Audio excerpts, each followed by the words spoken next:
Soeharto belajar kebatinan pertama kali darinya, tetapi Kiai Darjatmo bukan satu-satunya guru spiritual sang jenderal. Soeharto merupakan pembelajar.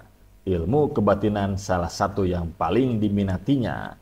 Itu dimulai saat dia ngenger di rumah Haryowiyono, seorang mantri tani yang merupakan kerabat ayah angkatnya di Wuryantoro Wonogiri.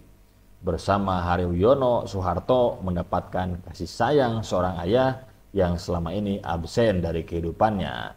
Dia sering diajak keliling mengikuti sang ayah, memberi penyuluhan kepada petani-petani di berbagai tempat. Seringkali pula Soeharto diajarkan teknik bertani yang benar. Singkatnya, Soeharto diberi bekal untuk menjalani kehidupannya kelak. Kata Soeharto dalam autobiografinya, pikiran, ucapan, dan tindakan saya mendapat kesenangan khusus bersama Pak Haryo. Sehari-hari berada di tengah keluarga Haryowiyono, Soeharto pun tahu tetek bengek isi rumah Pak Haryo. Aktivitas sang ayah angkat yang amat diperhatikannya adalah seringkali bertandang ke rumah Kiai Daryatmo, mubalik terkenal di Wonogiri saat itu, yang juga pegawai pengawas irigasi. Soeharto kemudian sering diajak ikut Haryowiyono berkunjung ke rumah sang Kiai. Soeharto terkesan dengan keramahan Kiai Daryatmo. Dia juga tertarik dengan cara Kiai Daryatmo memberi jawaban atas pertanyaan yang didapatnya atau menjelaskan sesuatu tentang kehidupan berdasarkan ilmu agama dan filsafat Jawa yang dikuasainya. Soeharto pun kian antusias untuk belajar pada sang Kiai. Daryatmo seorang guru dan mubalik yang terkenal dan juga menjadi dukun kenamaan, mengobati penyakit dan meramal. Kiai yang peramal itu pun menjadi ulu-ulu sama seperti ayah Soeharto.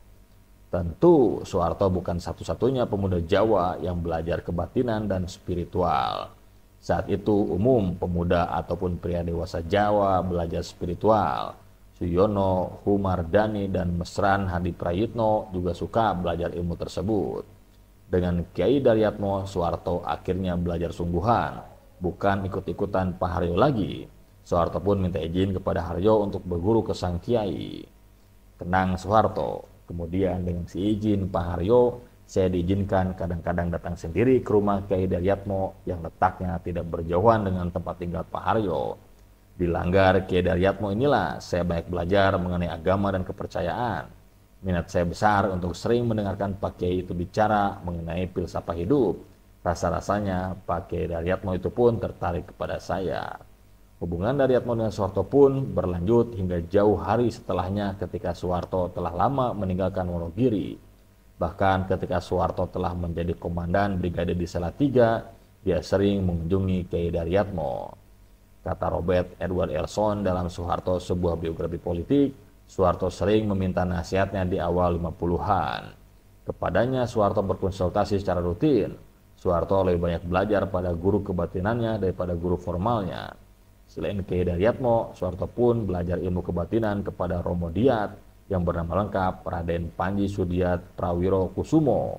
Romo Diat adalah guru penting dalam hidup dan karir Jenderal Soeharto. Di masa revolusi kemerdekaan, Sudiat juga seorang tentara. Tahun 50, pangkat Sudiat di ketentaraan adalah kapten. Setelah 50, Sudiat tidak meneruskan karir militernya. Ada yang menyebut tahun 50, Romo Diat dan Soeharto sempat berguru kepada Romo Marto Pangarso dan Romo Budi Kusumo di daerah Noto Prajan, Yogyakarta. Tahun belakangan, Romo Diat justru dianggap guru spiritual daripada Soeharto. Kegiatan mengajar Romo Diat pun cukup berkembang. Reputasi Romo Diat di masa Orde Baru oleh banyak orang dianggap sebagai guru spiritual Soeharto. Di dalam hubungan Romo Diat dengan Soeharto ada Suyono Humardani yang lama menjadi bawahan Soeharto sejak di Jawa Tengah. Nama yang disebut terakhir inilah yang dititipi pesan penting mengenai Soeharto oleh Romo Diat.